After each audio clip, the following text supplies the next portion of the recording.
안녕하세요. 삼성학원 기현서 선생님입니다. 오늘 영상에서는 학생들도 궁금해하고 학부모님들께서도 자주 하는 질문인데요. 바로 고등학교 어떻게 하면 성적을 올릴 수 있을까요? 라는 질문입니다. 그래서 이번 주제는 고등학교 수학 공부하기 전 초등학교나 중학교 때 꼭 해야 하는 것들에 대해서 이야기해 보려고 합니다.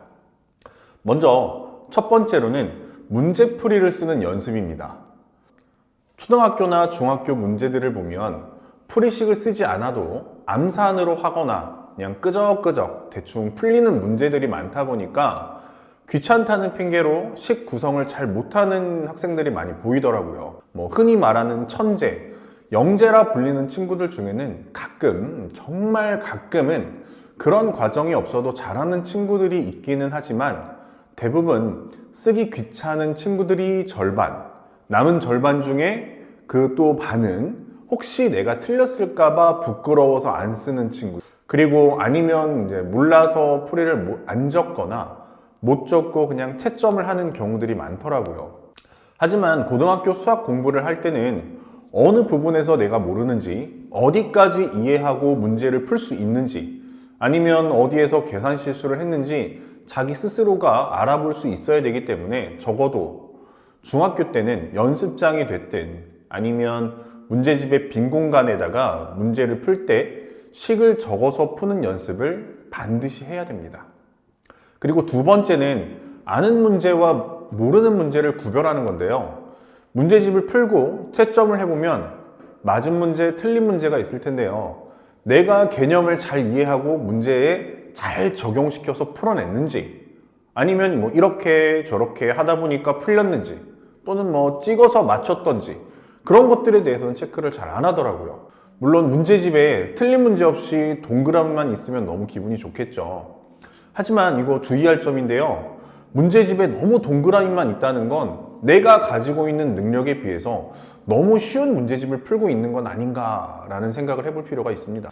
해서 문제집을 풀고 채점할 때 몰라서 못 푼 문제와 또 실수로 틀린 문제, 그리고 다시 풀어봐야 하는 문제들을 나눠서 체크해보는 습관을 가졌으면 좋겠습니다. 그리고 세 번째는 숙제를 잘하자입니다. 학교 숙제가 됐던 학원 숙제가 됐던 어쨌든 정해진 기간 안에 풀어야 되는 숙제가 있었을 텐데요. 그 숙제를 할 때 검사를 받기 위해서 숙제를 했는지 아니면 공부를 위한 숙제를 했는지 생각해 볼 필요가 있습니다. 책상에 앉아서 정해진 양을 풀었으면 공부가 되지 않았을까라는 착각에 빠질 수 있는데요. 물론 쉽진 않지만 검사를 위한 숙제보다는 공부를 위한 숙제를 해야 됩니다. 그러려면 하루에 숙제하는 시간을 정해서 공부하는 습관을 만들어 놓는 게 좋겠죠. 마지막으로 앞에서 이야기했던 것들을 가지고 혼자서 문제집을 풀어보는 겁니다. 원래 했던 공부 스케줄들을 줄이고 시작하는 게 아니라 원래 하던 스케줄은 그대로 유지하면서 복습이 됐든 아니면 지금 현재 공부하고 있는 내용의 추가 문제집을 하든 하나를 더해서 해보는 거죠. 그래서 고등학교 올라가면 야자 또는 독서실이나 스터디 카페 같은 곳에 가서 혼자 공부하는 자기주도 학습을 하는데요. 막상 그 시기가 돼서 그 시간에 공부를 한다면 뭘 해야 될지 고민을 많이 하더라고요. 그래서 그 시간에 대부분은 숙제를 하고, 숙제가 없으면 그냥 시간 보내면서 친구들도 만나고, 그러니까 버려지는 시간들이 생기더라고요. 자기주도 학습은 마음을 먹는다고 시작할 수 있는 게 아니라 그 전에 자기가 어떻게 공부를 해야 하는지 그 연습을 해봐야 알 수 있거든요.